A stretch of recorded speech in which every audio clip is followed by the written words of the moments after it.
Hello, everybody. Welcome to the Doctors of Running podcast and YouTube. I am Matthew Klein, and I have an esteemed and wonderful guest today. Simon Bartold was nice enough to come on. Simon, how are you doing today?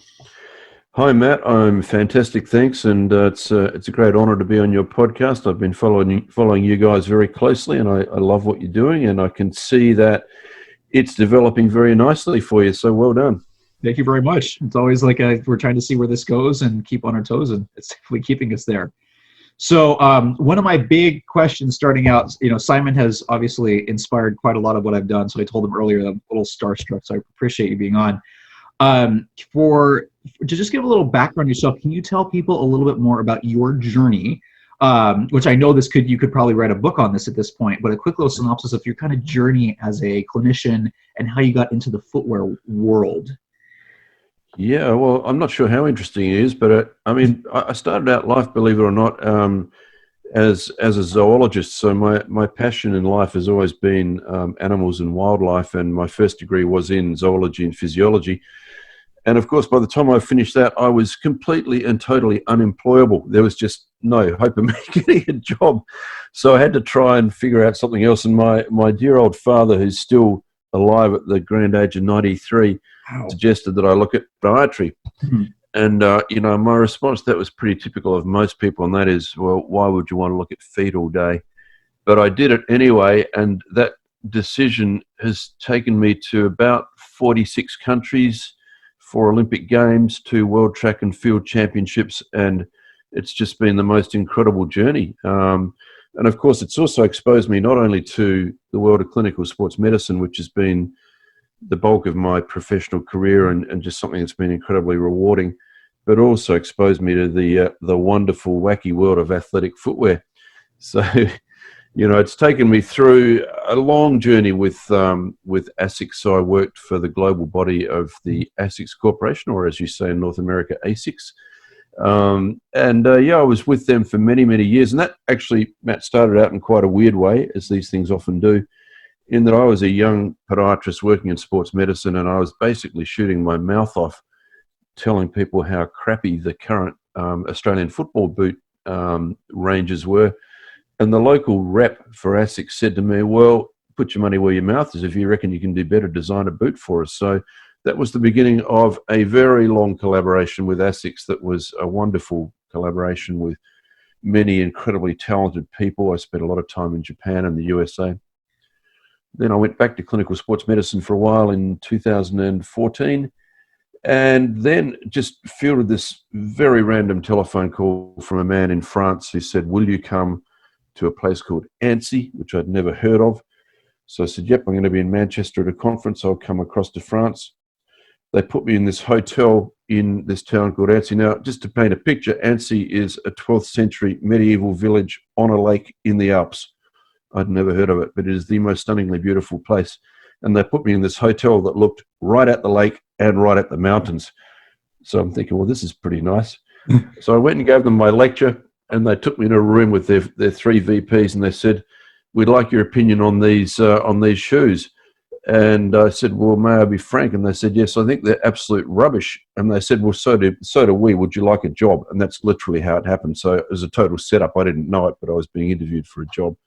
So I ended up spending 4.5 years in beautiful Annecy in France, heading up the road running development program for Salomon, who are famous for very high quality trail running footwear and alpine sports.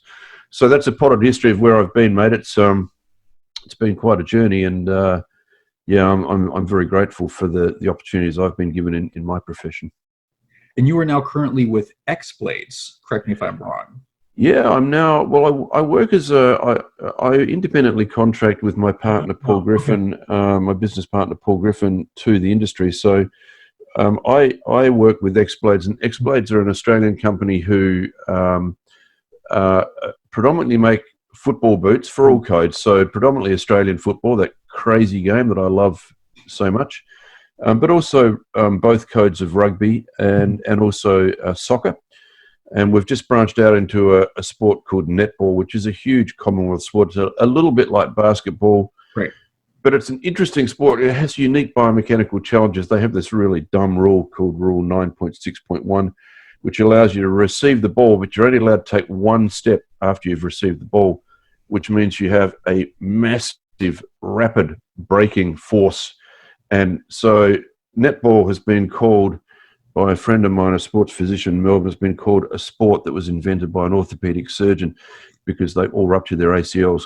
So, based on that mechanism, I'm not surprised at all. Yeah, they could revolutionize the injury rates in the sport just by changing one simple rule, but it will never happen. So it's really quite odd. Yeah, so that's X-Blades, and doing a little bit of other stuff. We've just developed a really disruptive shoe for field hockey with a company in Belgium. So these are, really fun projects, because basically, for a guy like me, a shoe geek like me, you pretty much get given a blank canvas, and they say, "Well, here you go. What do you want to do?" And that's like the ultimate for somebody like me, because we can just go nuts and and think about what we might want to do.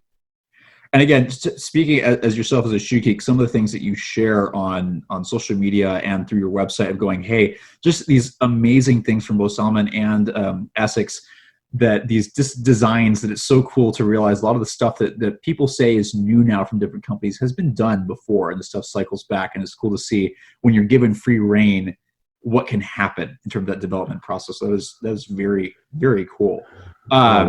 So true, yeah. I mean, it's just it goes in cycles, and I do think people look at, I think the carbon fiber plate's a classic example. It's been around for ages, but I guess we'll get onto that a bit later on. But yeah, it does go in cycles for sure. Right.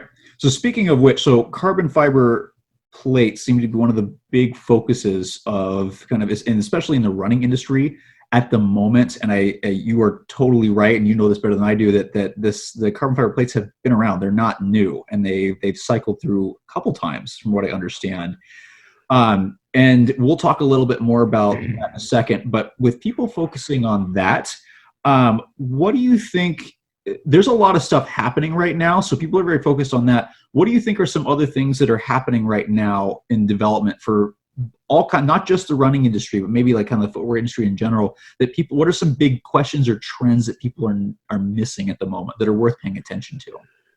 Yeah, well, I can only comment on the things that I've been actively involved in, because every company has their has their little secret laboratory where they're doing stuff behind closed doors, and we don't know what's going on. But I think some of the issues that everybody's talking about is obviously the advancements in materials are super important. So there is a rapid advancement in material capability and manufacturing processes. So things that we couldn't do a year ago, we can do now. And that feeds back specifically to things like the way you develop a last. So the last is the 3D model the shoe is made from. And we can now quite easily take a laser scan of one of your patient's feet. Right. We can take the biometric, we can gather biometric data. We can upload it to Taiwan. They can 3D print a last from that data, and they can quite simply make a shoe from that data that will be back in your practice in about a week, and it'll cost about $40 more than off the rack. So that capability is possible today, right now. We could do that for you today. Wow. So this is because previously, when you talk about things like an anatomical last, anatomical last bizarrely looks like a foot, whereas the traditional lasts are completely flat on the bottom, so they don't look like a foot at all.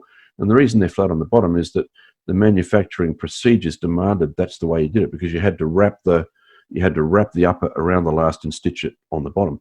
Right. Well, now you can actually build a shoe that is completely contoured on the bottom, so you get full contact of the contact point of the shoe with your foot. So you redistribute the pressure a lot more evenly than you would normally. And this is quite a big deal, because this has only happened.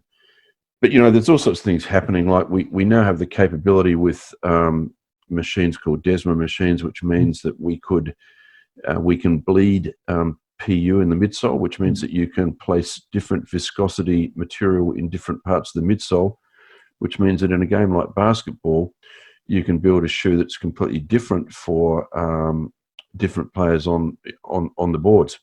So you got, the point guards are playing different games to the forwards. So, and same in American football. You've got that's probably the great example, that you've got players who are they're actually playing a completely different game. You know, they're not all playing a uniform game, so their footwear requirements are different.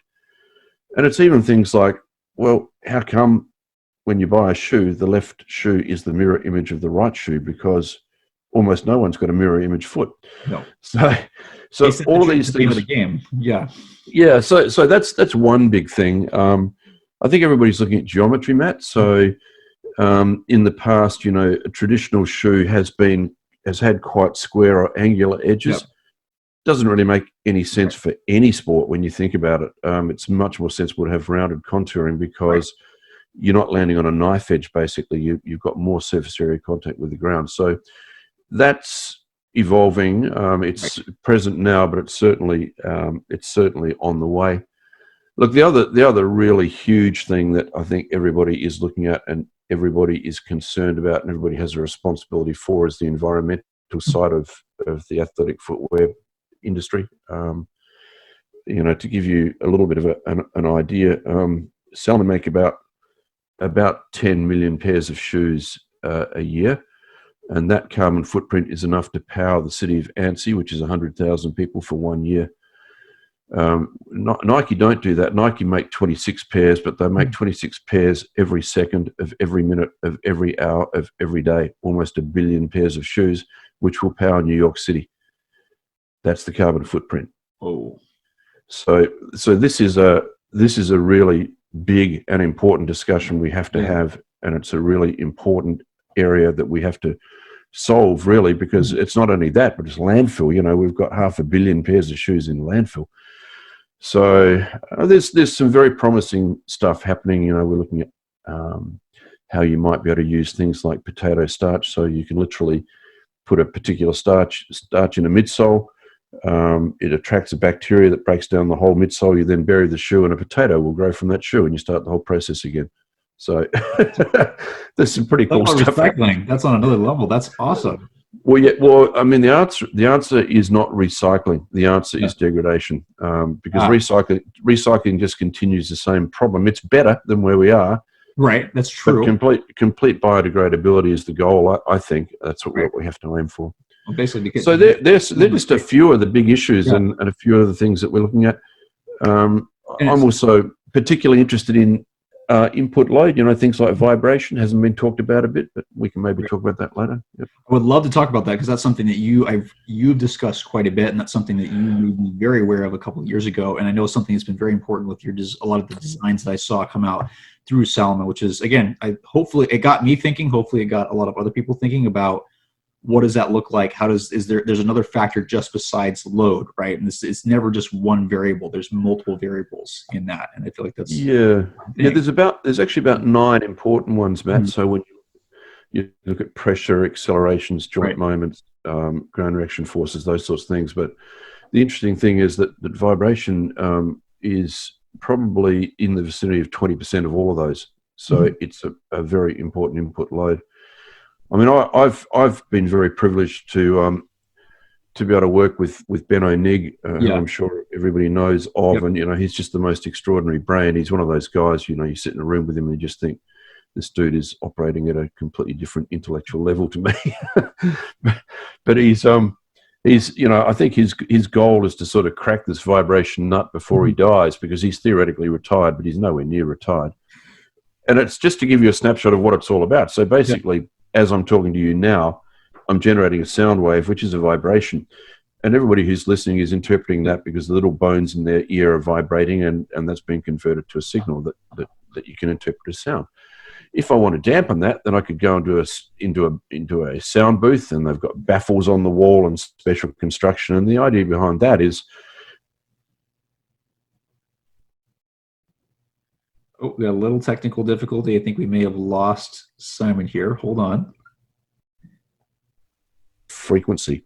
This is super important because in running footwear, if you can identify particularly the frequency of the input vibration, and you understand the frequency that tissue vibrates at. So for example, we understand the Achilles tendon vibrates between 10 and 30 hertz. We know that.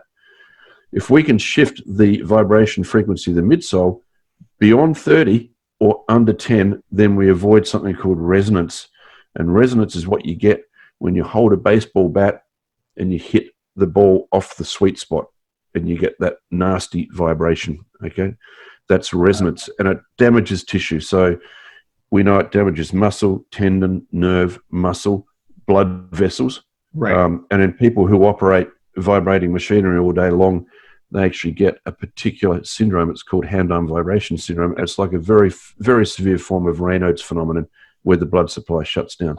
So vibration is really important. And, Salomon, we spent years and many millions of euro trying to understand it. And I think Salomon have now got to a point where they can rightly claim that they are probably leading the field in understanding how you might change it with footwear. The other interesting thing to note here is that the other way that vibration is attenuated is by muscle contraction.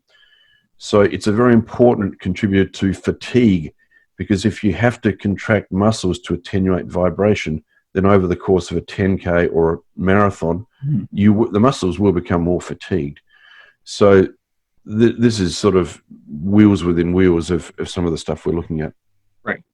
And so some of the recent discussions, we'll go into our next comment about how this kind of affects the body. I know we discussed earlier, sometimes we don't know, but you just gave me a lot of stuff. We do know there's a lot of things of how vibration, some of those components affect some of the tissue down to the exact hertz that seem to cause issues.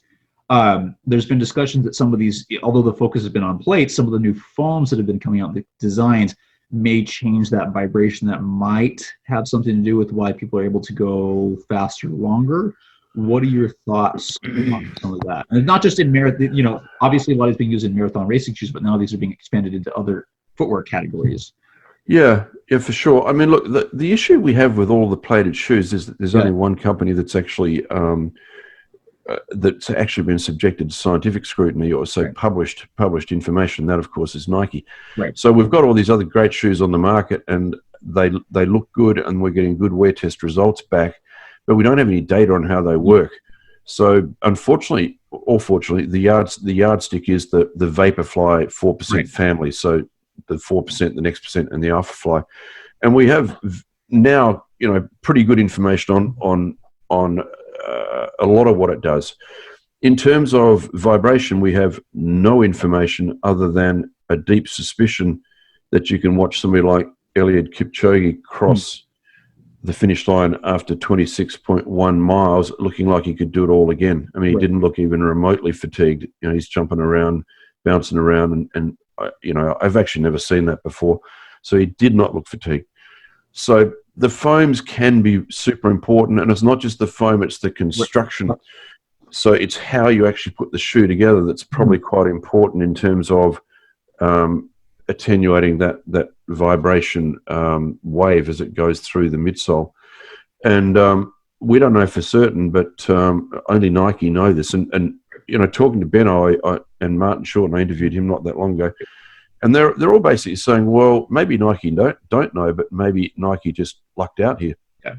Maybe they just did something based on their science, which would be strong, that did actually have an effect on fatigue. And that does actually make complete sense to me with what little I know about vibration. So it seems sensible that would be the case. And that would probably be down to not the plate or the foam, but the construction. So it's again, and we talked a little bit about this, that it's not one variable, it is the accumulation, it's the whole recipe that really makes this. And somehow Nike, and I remember listening to that kind of stuff, that somehow Nike may have just gotten lucky. They just found the formula, and everybody's also trying to reproduce it, not asking the right question of how does that stuff really go together.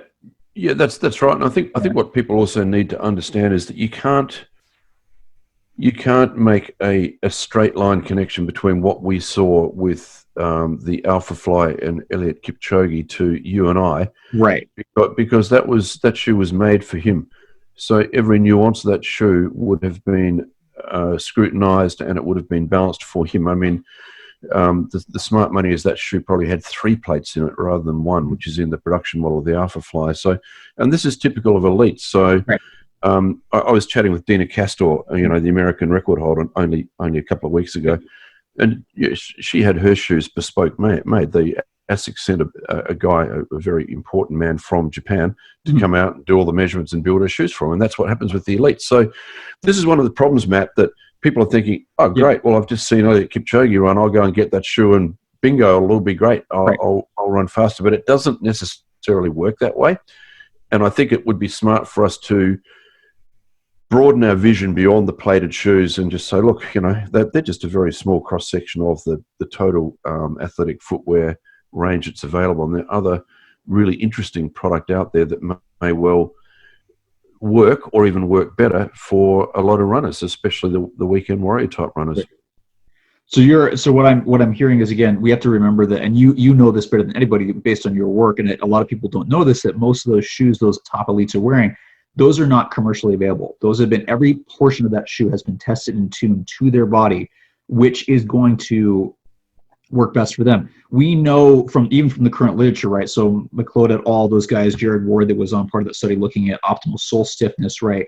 Even some of the Vaporfly studies found that there's variability in how each person reacts to even the market model. So some people had, an 8 to 10% increase in their improvement in the running economy. Other people saw it got worse, right? So shoe has to be tuned exactly to them, and each person has a unique. The stiffness is just one part, right? Because that's what McLeod was, I remember correctly, was looking at.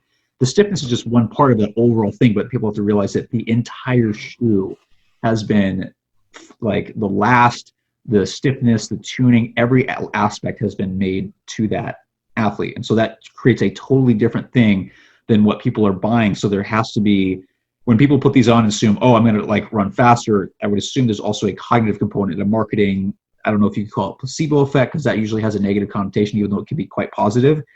And you use the term smokescreen, right? About going, hey, this is going to be the greatest thing. Am I on the right track with that? Oh, I think 100%. I mean, I'm just sort of trying to digest, because you've sort of thrown out several little pearls there. I mean, I've absolutely no doubt there is a placebo effect with this shoe, and I personally think placebo effect will become embedded in mainstream science and medicine before too long, because it can be a very positive thing. But it's like you. If you've got somebody who comes in with plantar heel pain, and they say, "Hey, doc, what do you think?" and you say, well, that's the worst darn case of plantar heel pain I've ever seen, and I've got no idea how it's going to go. And the second scenario is you say, well, I'm going to tape it. I expect you to be 50% better in a week, and then I'm going to do X, Y, and Z, and you'll be 75% better in a month. What's going to happen? Right. So the power of suggestion and mapping out a plan is very, very important.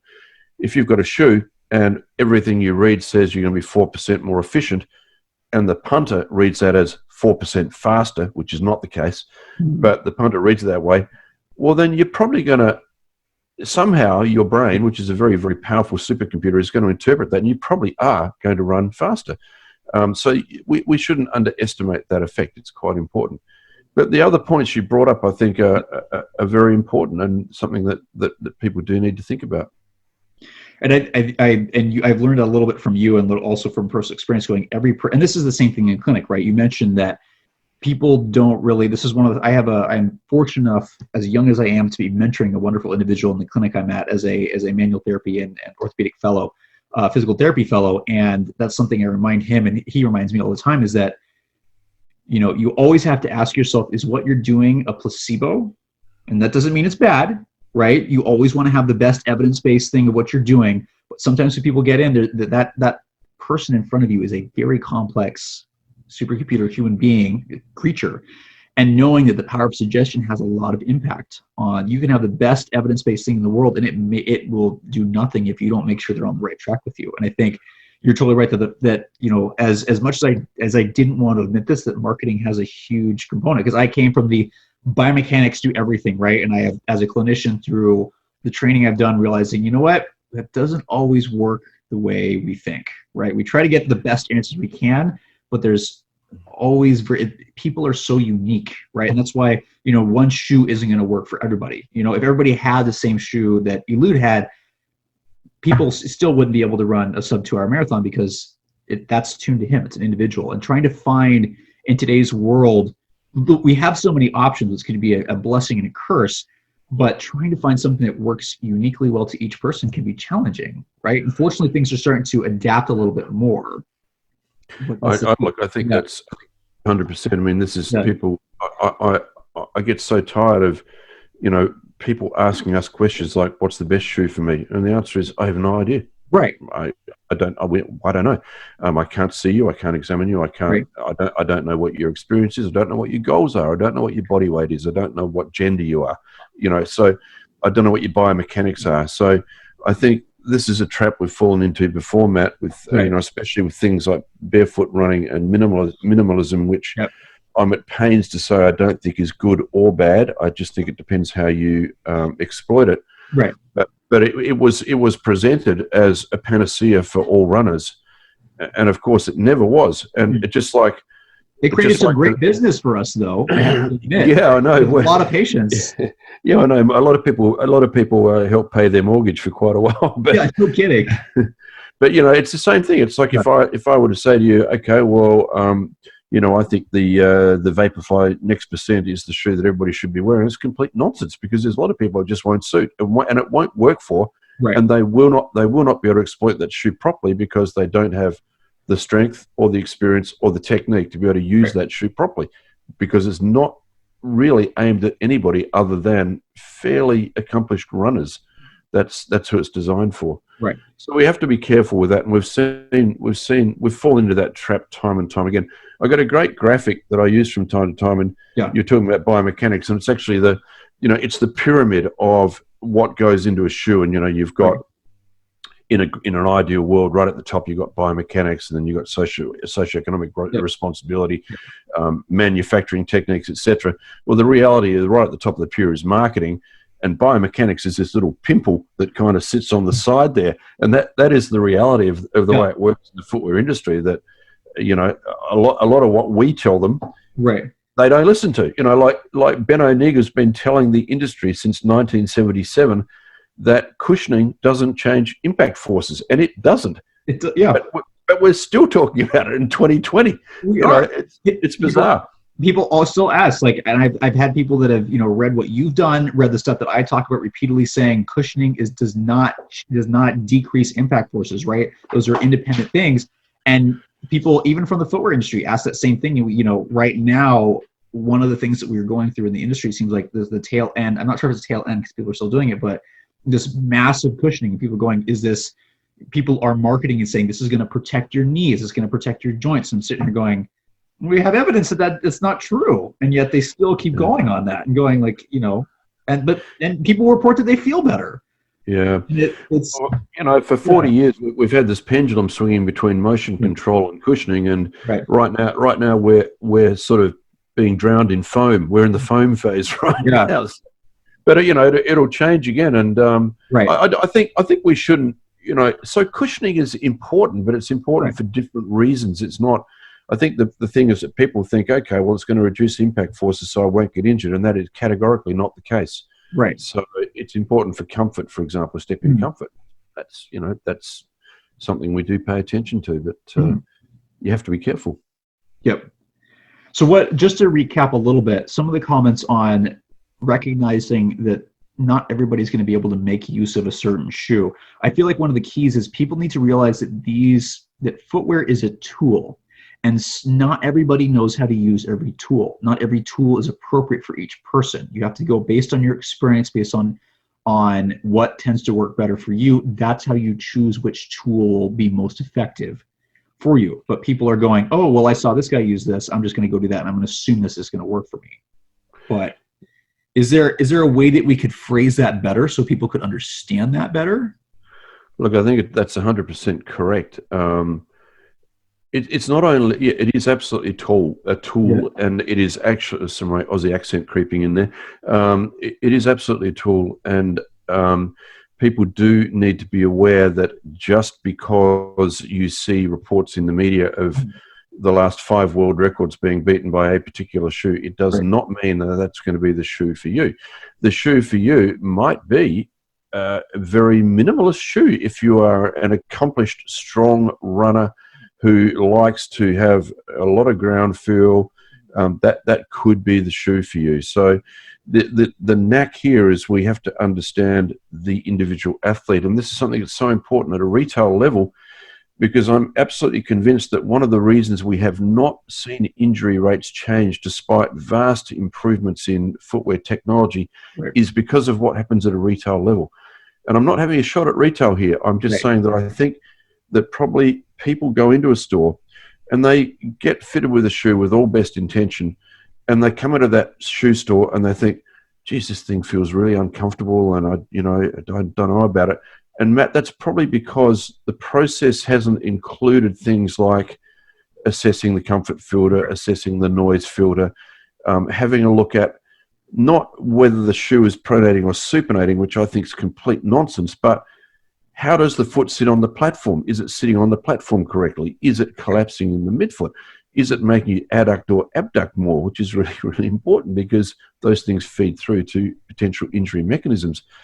And this is it's almost like it's almost like an impossible task because retail and some medical are so embedded in the motion control paradigm, the fit to vertical paradigm, that you must get the foot vertical, which just doesn't hold any water at all. It hasn't held any water for years, and we know. Well, those of us that look at this stuff know that, but this is where I should play my famous video that I created in 1999 at great expense with the words motion control being flushed down the toilet with sound effects. those of you that's on, I forget where you posted that before. I can't remember if that was on Facebook, Instagram. It's on. I think it's on YouTube. Actually. Yeah, if you everybody needs to go watch that right now. It's very true that we need to, and I hammer on this, right? Simon has obviously hammered on this for longer than I've been alive. Don't say that. Yeah, sorry. That there's so many other things besides just looking at how the foot is pronating and supinating. Those are normal motions, right? And there's so much more about how a shoe affects the foot than that. And yet, I think that's one of the issue. It's a problem with humanity, right? Is we try to simplify things down to just one thing, and that's not how this works, right? There are so many other components you have to look at, and it's especially like, again, stuff on the comfort filter or the fact that people move through these motion control shoes. People will move through things no matter what you put them in. They're going to maintain the same motion, right? So I think it's super important because retail has a responsibility to ask the right questions, and I think they're probably not asking the right questions. I mean, in the USA last year, we had 2,000 retail doors closed down, and people are wondering why that is.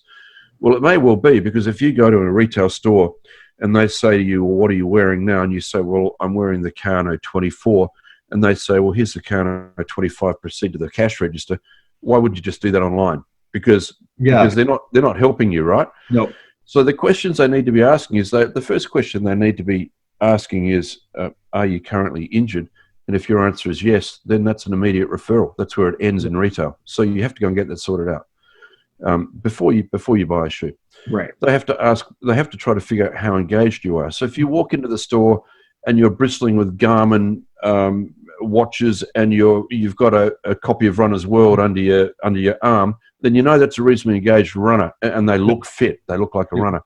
If you've got somebody who kind of waddles in and they look a bit deconditioned and they've been sitting in front of a computer for 20 years and they want to try to start again, which is the vast majority of reason people start to run again, then you have a responsibility to try to point them in the right direction of what shoe will be good for them. And a Nike Vaporfly Next Percent ain't it. That isn't the shoe for that person. Okay. So I've seen several people who their first running shoe is the Vaporfly or some marathon racing shoe. I'm sitting there going, is this comfortable? And they go, oh, I was told I was going to run faster. And I'm asking, is that comfortable? Like, no, I've had like all these injuries. I've been told that running's supposed to hurt. And you're like, but to be fair, Simon, what you mentioned is something that you and I as clinicians do, that when somebody walks in the door, our eval has already started, right? We're looking it up and going, what is this person? What am I expecting to see? I'm trying to predict what my evaluation is going to look like, even before we start a subjective or objective eval. That's exactly right. I mean, I try to teach my peers, about dynamic evaluation because the sort of default position for podiatrists is to get somebody in and immediately put them on the chair, and look at non-weight bearing parameters, which is I'm trying to say, look, you need to try to figure out the mechanism that injured them in the first place, and that's going to be weight bearing. So you need to go through a dynamic evaluation so you can try to figure it out. And that's like, for many people, that's like, holy cow, you know, that's like a revelation that I've never thought of that. But of course, it's very logical, isn't it? I mean, that's really what you need to do. Right. And so I was very fortunate to be that my fellowship program was based through Maitland, right? See, everything good comes from Australia, right? In terms of looking at... He's from Adelaide, mate. I didn't know that. Okay. Yeah, Jeff Maitland's from Adelaide, yeah. That's great. That explains, that makes total sense, right? Everything good comes from Adelaide, not just Australia. But it's looking at what we call the Aspirational, like how did this happen? What brings your symptoms on? And a lot of times, I think a lot of clinicians, not just podiatrists, this is a global thing of going, doesn't matter what, people just put them on the table and start looking at stuff going, yeah, ask like what brings their symptoms on. It's going to be usually in weight bearing. That's how most people do this stuff, right? If they're a running athlete, your first thing should not be looking at them on the table, because last time I checked, nobody runs on table like in like supine or prone. So I totally with you on that. And it's hard to change some of those thought processes, because a lot of times we are taught this way in school, and then to learn to go, no, look at functional first, and let that guide you. I mean, my question would be, if you've got a retail store that's got a novice runner in, and they're saying, well, you should get in the Nike Next Percent because it'll make you run faster. Why aren't they just talking to them about tempo training? I mean, if that's what if they really think that person needs to go faster, not understanding that person may just want to run with their mates to keep a bit fit so they can eat pizza and drink beer on the weekend, which is often the case. They'll probably never race. They're not interested in racing. So you have to find all this stuff out. That's the important thing. Yeah. That's the engagement of the runner. You have to figure out their goals, and that feeds back into the footwear selection process. One of the things that interests me, Matt, is that running, especially the advice we give, it doesn't seem to take any account of the aspirational side of running. So if you start off as a runner who's a bit overweight and wants to lose weight, right, then and you have your recommended shoe X, right? When you come back in 6 months' time, if you've stuck with it and if you haven't got injured, then you will have developed some technique. You will have lost weight. You will have got faster. And so the shoe that you require in 6 months' time is going to be different than the shoe you started off with. It's a bit like, if you're a professional golfer, are you still playing with the same clubs you learnt on? But we don't have that discussion, really, do we? It's really interesting in running that it seems that we put people in little boxes and say, yeah, well, you know, that shoe worked, go to the next shoe in the same range. And I don't buy into that concept at all. I don't think it's not fair to the athlete, and it's actually not using our brain very much in terms of what's available out there. Again, it sounds like it parallels again this like an evaluation, right? In terms of each time you got to go, hey, you know, if I saw you a year ago, right, we got you through the stuff. Now you've been on your own for a while, and then something else happened.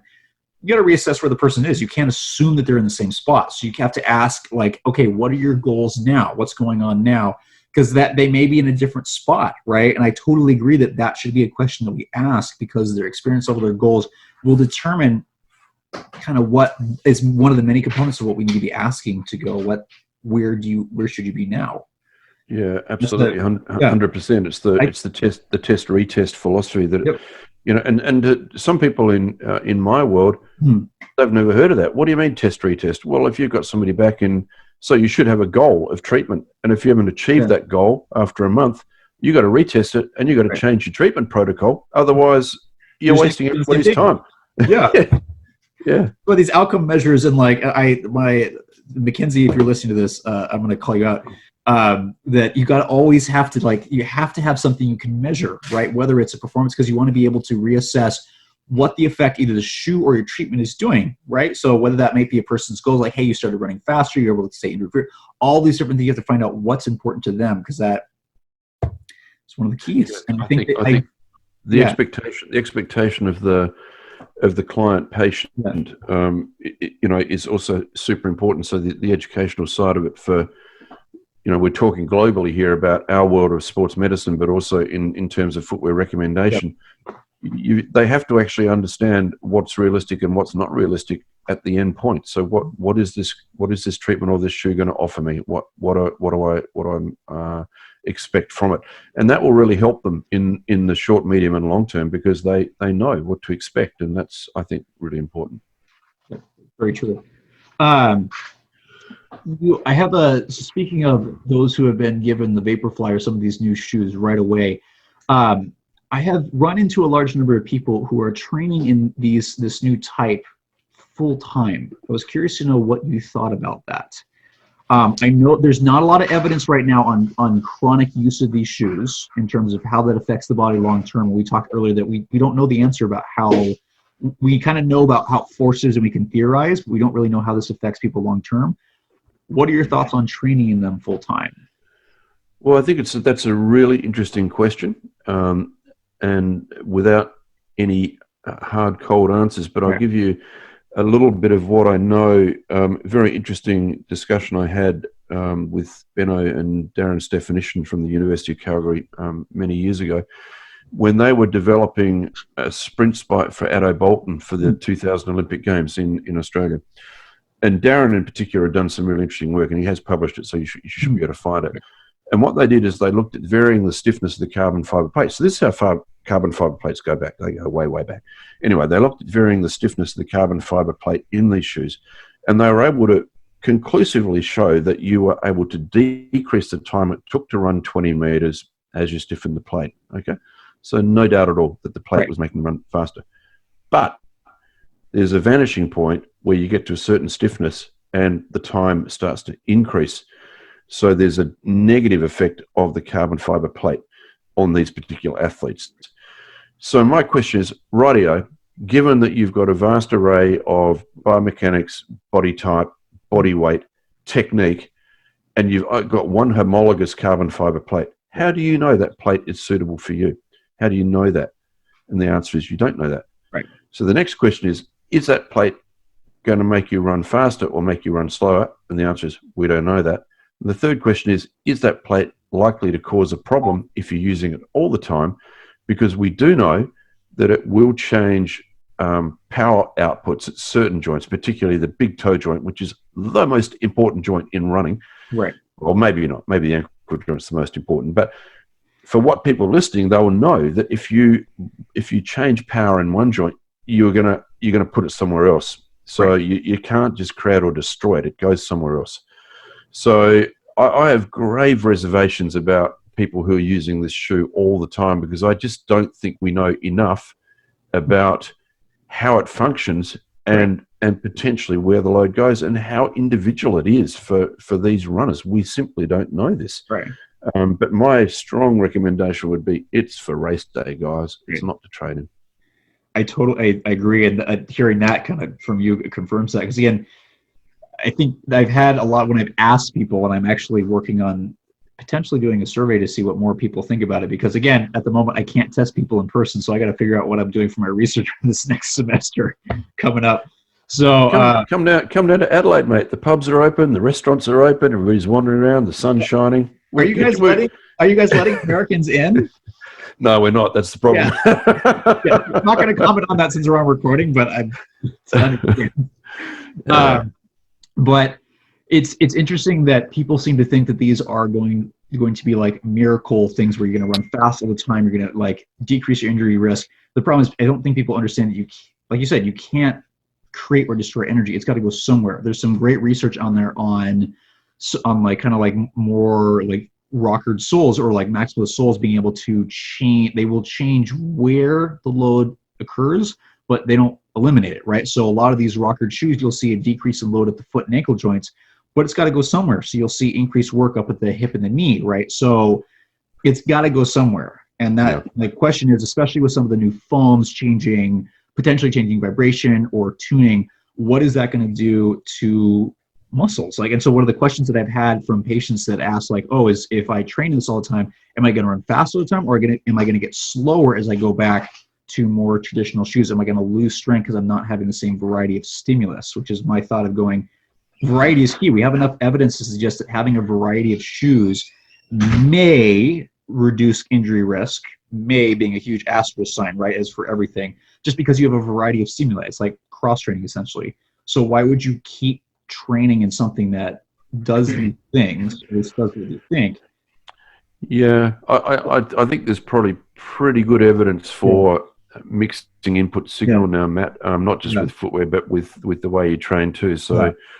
you know, the analogy for me is I worked with a professional Australian football team for 18 months before I went to France, and you know they play a 2-hour game once a week.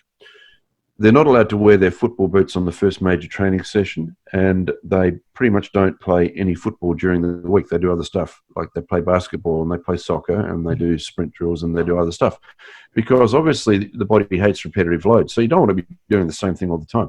And there's no better example of repetitive load than running. Right. It's the ultimate repetitive load.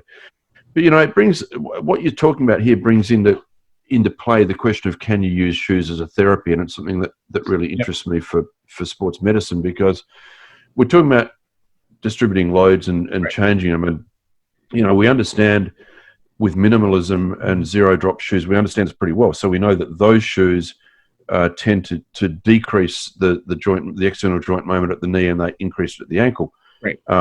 And we know that if you wear a traditional shoe, then it tends to increase the external joint moment at the knee and decrease it at the ankle. So it doesn't mean that one's better than the other. It simply means if you've got florid patellofemoral syndrome, why on earth wouldn't you do some judicious training in a minimalist shoe? Because it may well help you. But it's very interesting because for the clinicians out there, because it also begs the question, well, what we understand now about titrated load for injured tissue, particularly tendon, and if you've got a mid-substance Achilles tendinopathy, well, you could probably make a case to say maybe you should be doing a little bit of very carefully monitored barefoot training or minimalist training, because you will load the tendon. We understand you're going to load the tendon, but we have to keep a careful eye on it. But that's how, if you understand the yin and yang of all of this, then you can actually start to think about shoes beyond performance or shoes beyond injury prevention, and think about, well, I can actually use this as a tool, because as you pointed out, that's all it is. It's just a bit of equipment. So I think this is where I'd like people to sort of think a bit beyond the marketing, I guess, and what we've all been told, because there's a bit more to it than all of that. I think it's and I very much appreciate you saying that, just because that's something that I utilize in clinic all the time. I'm fortunate to live, or not live, but the clinic's right up the street from a running store. And then fortunately with the online stuff, we have enough access to that patients can do that pretty quickly. And I utilize that all the time. I make footwear suggestions all the time in terms of going, hey, you know what, if for those of you that are getting a little bit older and you're losing that rate to extension, you may want to consider a rocker sole. You may want to consider some toe spring, and explain that what them is. And a lot of times it works very, very well, because it unloads that forefoot. And so getting people to think about these things as tools, not just either what most people, the non-runners, will use as fashion statements, versus the runners will use it as performance enhancers, and going in the middle going, this is a tool, right? You have to figure out what works for you. And a massive toe spring in a shoe may work super well for somebody that may have limited motion. For somebody else, it may be a huge detriment if that's your primary movement strategy of how you get forward. So, and again, that'd be my go-to, Matt. If I had somebody who had quite limited ankle joint dorsiflexion range of motion, or first MBJ dorsiflexion range of motion, I'd put him into a rocker sole shoe straight away. And I think that's how all this started with the ultra marathoners. It's like it's the half bicycle wheel model, or the Ruina Gomez model. That it's the model of perpetual motion. If you've got a rocker, then you will reduce fatigue. And if you're running the Leaderville 100, anything you can do that's going to help you get over those 100 miles is going to be beneficial. Now, speaking of ultra marathoners, I had a question I really wanted to make sure I didn't forget to ask you. So one of the things that you're making me kind of also do a self-check, because a lot of times there are a couple things on the website I'll talk about. One of the negative things I almost always talk about is posterior lateral heel flare, and how I'm usually negative about it, and need to acknowledge that may work well for some people. And a certain company right now has a couple shoes out there with a massive posterior flare. Is there any benefit to doing that? Because generally, the way I've been interpreting is that that's going to increase load in a couple areas that I generally wouldn't like for the general population. Is there a positive way is there always a positive and negative? Yeah, there always is, and I know that I Yeah. know exactly the shoe you're talking Yep. about. And when I first saw that shoe, I just thought, "What on earth are they thinking?" Yeah. To be fair, I have not had the shoe in my hand, and I've not had Neither have the I. chance to test it. But the premise of that shoe is that the flare is supposed to assist in the downhill of trail running. So it's a trail Right. running shoe. Right. So it's supposed to assist on the downhill component of trail running of trail running. Now that's okay if so. I can see how that might assist in some way because it would deform and it might slow down. It might assist Tibant in the Yeah. deceleration process. So that's okay. But my question is, well, what about that's one component of what you do when you trail run. So Right. how does it affect the other components? And I can give you a great example here of years ago, a company who don't exist anymore, so I can name them. They're called Etonic, and they built a golf shoe. Yep. Yep. Okay, and that golf shoe was really interesting because the left shoe had a flare on the medial side of the Mhm. midsole, and the right shoe had a flare also, let me get this right, on the lateral side. So the idea is that as you go through the swing and your left foot pronates on the Yeah. backward swing, that it would help to stabilize the foot. Well, that's fine, and that may well work for the golf swing, but it forgets the fact that you walk about 6 or 7 kilometers during a game of golf. And that shoe injured people in droves. It, Oh it gosh. Yeah. really did. So it's what's happened is a few boffins got in the back room, and I've been in this situation many times in Yeah. my career, and they've said, "Hey, here's a great idea. How about we throw this one out?" And they look at something in isolation rather Right. than looking at it as the whole. And I kind of suspect that may well be the case with the shoe we're talking about, the trail shoe. But I need to put the caveat that I haven't seen the shoe yet. I have read a few Yeah. reports, and for the most part, people say it seems to be performing quite well. But it does seem a bit extreme, and I think you just have to be a little bit careful about doing things like that. Again, that sounds like it's the same concept where remembering that a shoe is a tool. And one of the issues that we seem to be having both in the industry and the consumer side is people thinking about things in isolation, whether that's this could put out that huge flare saying it's going to improve this or that, whether it's just looking at the carbon fiber plates or just looking at the foams or just looking at the geometry. You really have to think about this. And that's not even including the person that's putting it on. You really have to think about the whole thing. And that's Yeah. hard. That takes a lot of extra energy. It takes a lot of extra brain power. That takes a lot of extra time to ask about all those things to go, how am I going to optimize this for this person? Yeah, How are we going to yeah, have an optimal tool? It's much easier to go, can we just make this one component, see what happens? yeah. Look, I think that's exactly right. I just was having a discussion yesterday on Facebook with a running group, and this guy asked the question, said, "Well, if you're going into higher stack height shoes, is it going to Yeah. make you more or less stable?"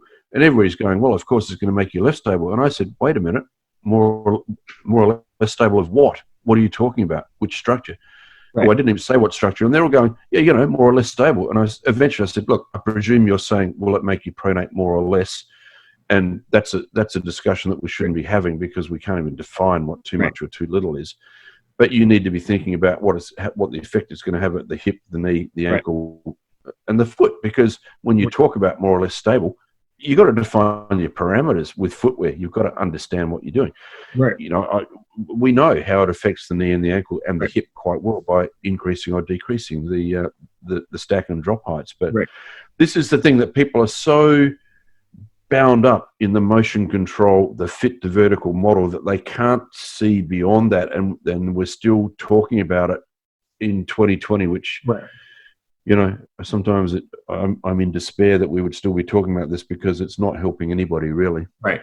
It's not. And even asking a simple question like going, hey, how does the stack affect that? Well, that's only one thing, right? What's the last look like, right? So that last will also influence that, right? What's the drop? What's the length? All these other components are also going to affect stability. And you're asking, how does that affect the stability of what? Foot, ankle, hip, entire lower extremity. You have to define these things a lot more when you ask these questions. And that I'm very fortunate that, that I've begun to learn that, and that from all your work, right? From working and being the trenches of footwear development and that kind of stuff.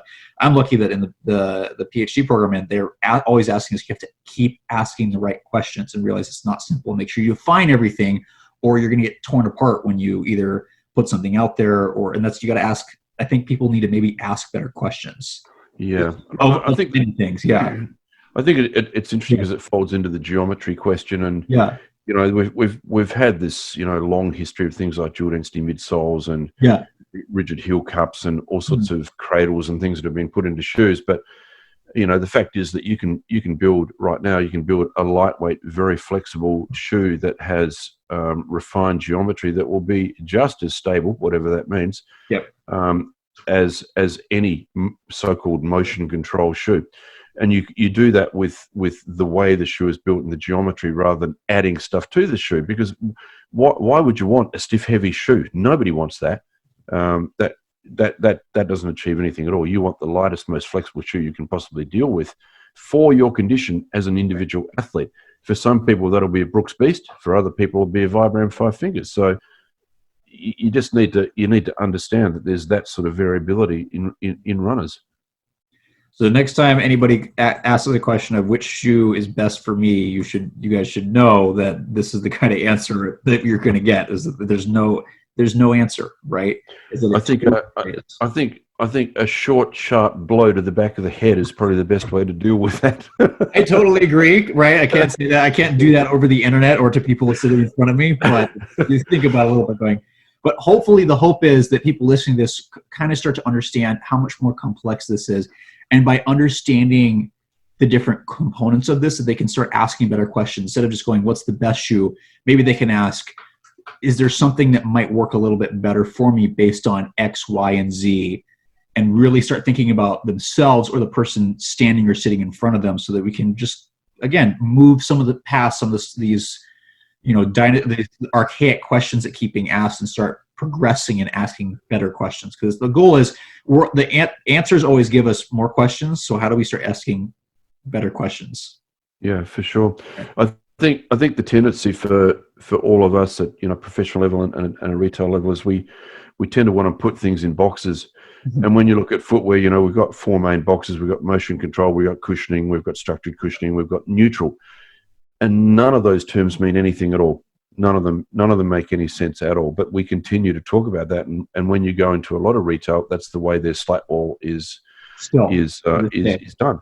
So what it means is that you've put your runner into a box. Mm-hmm. And running isn't about running is like coming to a T-junction, and you've got to make a choice whether you go left or right. I mean, if you are improving as a runner and you want to go faster, then you're going to need less shoe and be more flexible. If you've got biomechanical issues or you've got a history of injury, you're going to have to turn right because you'll need a bit more shoe.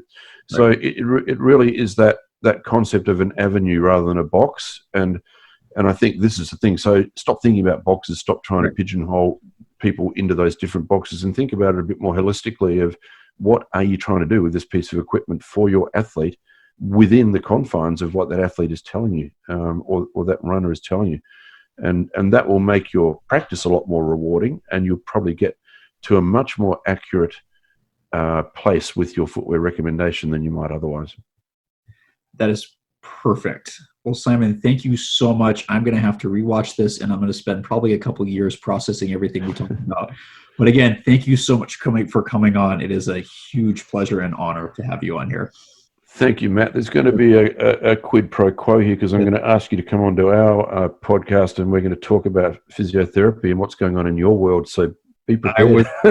I am ready. I'm excited. I'm ready for controversy, and this should be awesome. Again, thank you so much. Cool. I will send you an email for sure. Okay. So we'd love to have you on the show. Thanks, Matt. I've really enjoyed it. We covered a lot of territory, so hopefully people have enjoyed it. And thanks very much for having me on the show. Of course.